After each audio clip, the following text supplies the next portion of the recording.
Mga kapatid, magandang gabi po sa inyong lahat. Nabalitaan niyo po ba diyan sa US na ang General Motors po ay magre-recall ng halos 600,000 ng mga sasakyan po nila mula po taon na 2021 hanggang 2024 na year models ng mga sasakyan po na ginawa nila. I-recall yan at karamihan po dyan ay papalitan ng makina. Ang mga kasama po sa mga i-recall ay ito pong Cadillac Escalade at Escalade ESB, Chevrolet Silverado 1500, Suburban at Tahoe at GMC Sierra 1500, Yukon at Yukon XL. Ayon po sa General Motors ay posible daw pong nagkaroon ng problema yung pagmanufacture or yung pagbuo ng kanilang makina, particular po yung crankshaft, itong sigunyal at ito pong connecting rod. Ito po yung pinaka-connecting rod niya. Pero mga kapatid, itong makina na to ay hindi po ito GM, no? Ito po ay Honda CR-V. Ngayon, ang sinasabi po nila ay may manufacturing defects ang crankshaft, connecting rod ng mga nabanggit na models na anumang oras ay magbubunga ng engine failure. Pero yung mga units na hindi pa apektado nitong problema na to ay meron po silang ginawang hakbang. Kailangan dalhin doon yung units na yon, yung mga may-ari, at i-inspectionin po nila yung makina. At kapag yung makina ay wala pang problema, sabihin na natin na wala pa siyang blow-by or wala pa siyang ingay, ang gagawin po ng GM ay i-change oil po sila. Papalitan po ng mas mataas na viscosity ng langis at papalitan din ng oil filter. Ngayon, ang langis na dating ginagamit ng GM sa kanilang mga sasakyan ay 0W20. Ang gagawin po nila ay i-change oil ito at papalitan po ng 0W40. So ngayon, nag-angat po sila ng viscosity. Kasama po doon sa papalitan nila ay yung cap na rin. Kasi mukhang para sa kanila ay forever nang magiging 0W40 yung langis na gagamitin doon sa mga modelo na binanggit ko po sa inyo kanina. Tapos yung mga units na talagang mapapatunayan na may problema na ay papalitan po nila ng makina. Mga kapatid, kung matatandaan nyo po, nitong mga nakaraang araw or nung isang linggo, meron po akong vlog tungkol dito sa isang Ford Ranger na wild truck na pag-aari po ng isang arkitekto na ito po ay change oil sa isang gasoline station. Ngayon, ang langis na inilagay po dito ay 0W20 para po doon sa Ford wild truck. Ngayon, pumunta rito yung may-ari nito at sinabi niya sa akin, mula lang daw po nung ma-change oil yung kanyang Ford na yan, doon sa gasoline station, after 2 weeks ay nagkaroon na nga daw po ng blow-by. Ayan po yung video, tignan nyo po. So, ang sabi ni architect ay ginamitan nga daw po ito ng manipis na langis. Teka, sabi ko, architect, ano ba talaga ang oil na recommended diyan sa iyong sasakyan? So, parehas namin tinignan yan at doon nga sa kanyang manual ay 5W30. Pero ang inilagay doon sa gasoline station ay 0W20. So, posibleng yan ang naging cause ng pagbo-blow-by. Kasi nga po, sobrang nipis na ng langis na yon na inilagay. Pero mga kapatid, ipapaliwanag ko po sa inyo kung bakit po ganun ang nangyari. Nung dinala sa akin itong wild truck na to, binilinan ko si architect na ibalik na sa akin kinabukasan para malagyan ko at mapalitan ko ng langis na 5W30 kasi yun naman din talaga yung nandoon sa manual niya. At doon nga, tinanong niya bakit daw po ba merong 0W30 na mga langis na ganyan na kailangang ilagay mo doon. Kasi nga, yun naman ay dinesign doon sa mga 4x4. Itong 0W30 na viscosity ng langis para nga po doon sa mga twin turbo. Yung po kasing wild truck na twin turbo, yun po ang ginagamit po na langis doon ay 0W30. Sa US, dahil sa malamig ang panahon dyan, talagang ang kanilang oil viscosity ay magsisimula doon sa cold start, no? Doon sa starting viscosity niya ay 0. Kasi nga doon ay nagne-negative talaga ang temperatura doon at nagyeyelo talaga. Ngayon sa panahon ng tagyelo dyan, hindi pwede talagang mataas ang viscosity mo, gawa nga nung iyon ay lalapot yung langis mo dahil sa sobrang lamig. Ngayon sa starting mo, sa pag-start mo ng engine, kapag malapot ang langis mo dahil sa sobrang lamig, naku talagang masisira ang iyong makina. So diyan sa US at sa mga lugar na nagyeyelo talaga, ang inilalagay talagang langis diyan, ang na viscosity ay magsisimula sa 0. Kaya nga itong GM na to, na gumamit ng 0W20 doon sa mga i-recall nilang mga units ngayon, yun ang napansin nilang problema. Kaya po yung mga i-change oil nila ng mga unit ay papalitan po nila yung langis na ginagamit ng 0W40. Nagtaas po sila ng viscosity doon sa high temperature.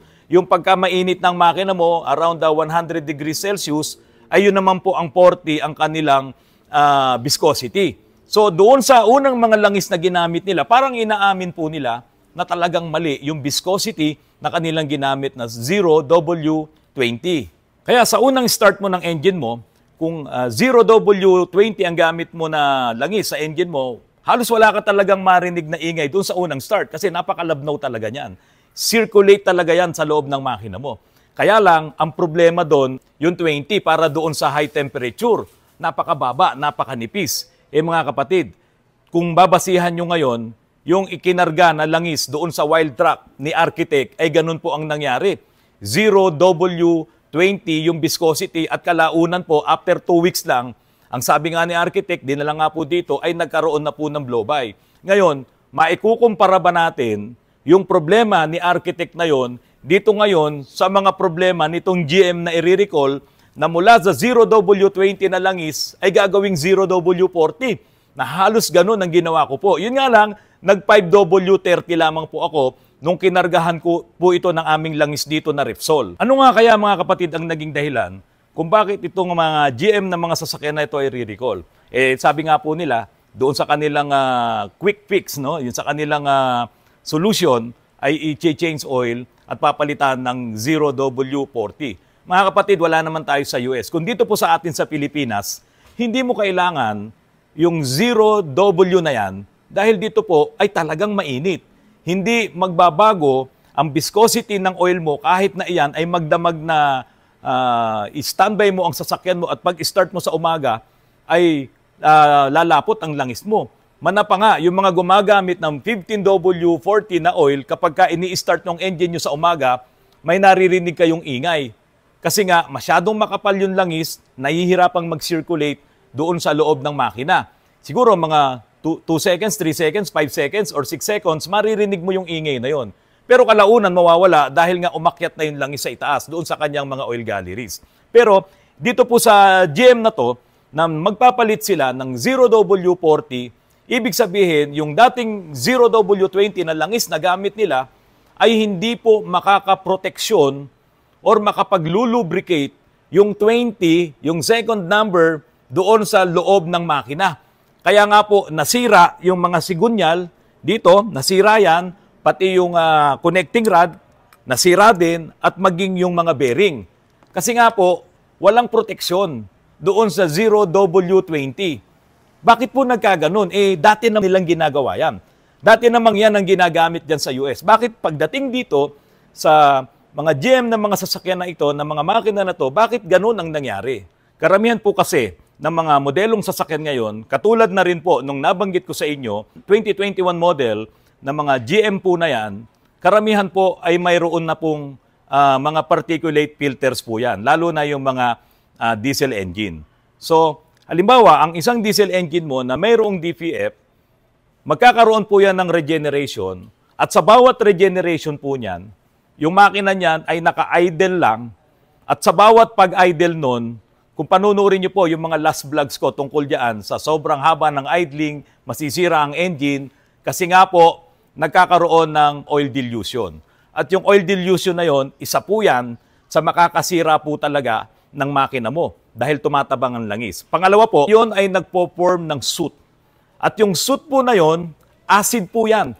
Sulfur, nabubuo every time na mayroong combustion diyan sa loob ng ating engine dahil ang mga diesel naman ay karamihan, mataas ang sulfur content po niyan. At yung sulfur content po na yon, every time na may combustion, nagiging acidic po yan. At yung acid po na yon ang magkokos para sirain itong mga bakal natin, itong mga metals natin, at nagkokos nga rin po yan para mag-rust or kalawangin itong mga pyesa na to. Isa po yan sa nagiging problema nung langis natin dahil humahalo po lahat yan doon sa 0W20 na sa sobrang nipis niya ay hindi na niya halos kayang dalhin itong mga particulate matters na yan, pati yung mga soot na yan, at nagiging magaspang yun, at yun nga po ang sisira dito sa mga metals po na yan. Para siyang grinding compound na humahaplos dito sa mga metals na yan, parang nawawalan siya ng power na matulungan niya na malubricate itong mga pyesa po dito sa loob ng makina. Ang soot po ang number one enemy ng makina natin, lalong-lalo na sa mga diesel engine. At dahil nga sa itong soot na to, ay hindi mo na maiiwasan, lalo na't mayroong kang exhaust gas recirculation, di ba? Yun nga lang paghahalo nung diesel at saka nung langis mo ay magpo-form na yan ng soot. Kaso ang matindi rito, dahil sa EGR, yan ay bumabalik pa sa iyong makina. Kasi nga, ibinabalik yan, nire-recirculate yan sa loob ng makina. Papasok ulit yan doon sa iyong intake manifold at ayan na, hahalo din po yan sa langis. Yang soot po na yan, yung mga particulate matters na yan, ang sumisira po ng ating makina. Kaya nga po, yung mga diesel natin ngayon, lalo na yung mga nakalagay na Euro 5, Euro 6 na mga diesel na yan ay napakababa na ng sulfur content.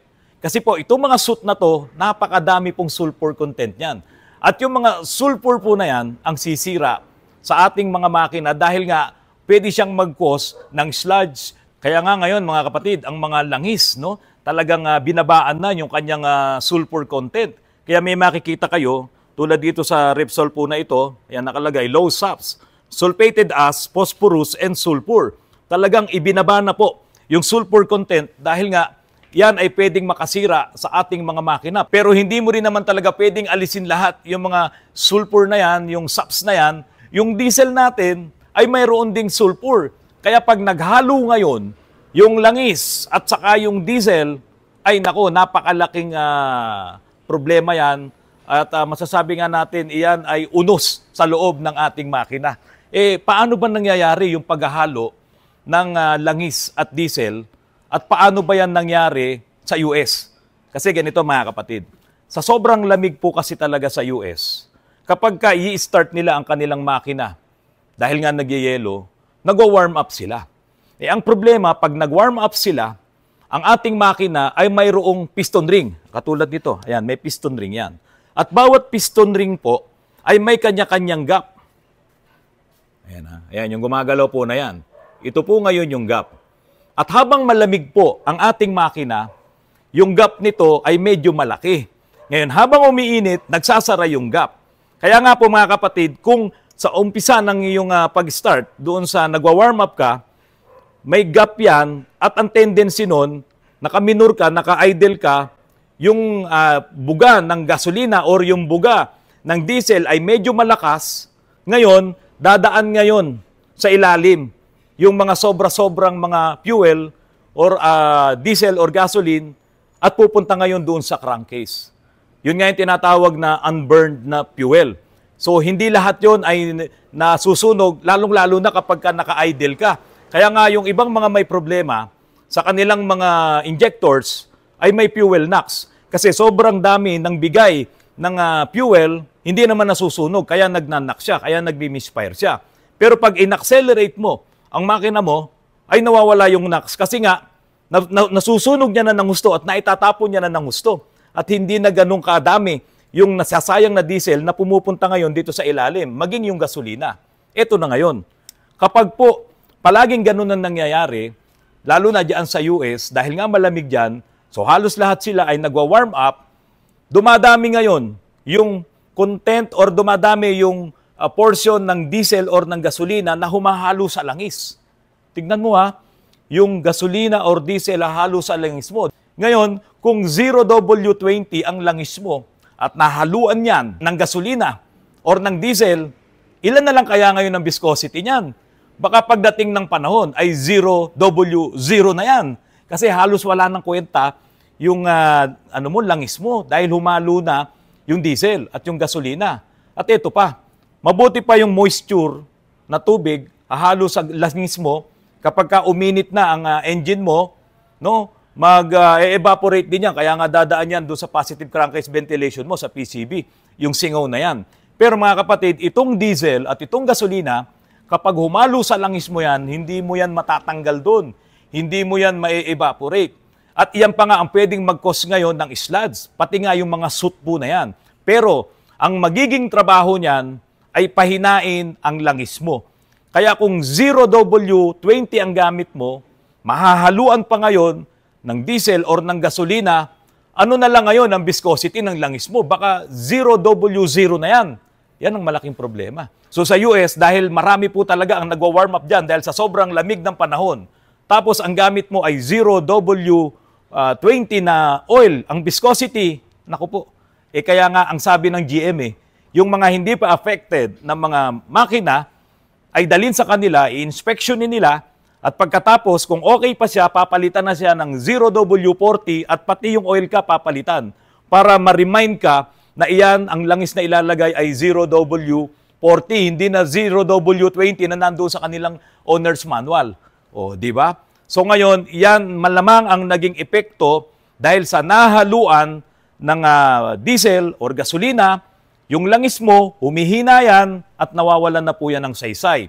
Hindi niya na ngayon matutulungan yung lubrication sa loob ng makina dahil dun sa humahalo ng mga fuel po na yan. So ngayon, babalikan ko pa ito mga kapatid. Kasi nga, nandiyan ka sa US, naka-DPF din yung sasakyan mo, yung makina mo dahil Euro 5 o may DPF yan, diesel particulate filter. Merong regeneration process yan. So habang nagre-regenerate yan, hindi ka naman tumatakbo. So nakahinto ka, magre-regenerate ka, naka-idle ka, at doon habang nasa idle, bumubuga din ang mga injectors mo. At yun pa ang isang magkokos na dadami ngayon yung amount ng fuel na humahalo sa langis mo. O oil dilution, fuel dilution. Sabihin mo na, pagbaliktarin mo man yun. Kasi naghahalo talaga silang dalawa. Kaya yung regenerative process diyan sa makina mo, isa rin yan sa nagbibigay ng problema. Hindi naman yan mapipigil dahil kasama yan doon sa systems. Kaya nga, itong mga bagong sasakyan ngayon, sila pa ngayon ang mas prone dito sa pagbo-blow-by, gawa nga nung oil dilution. Kaya ang ginawa ng GM, ito magpapalit sila ng mas makapal na langis. Kasi pag mainit na yung makina mo, wala nang saysay.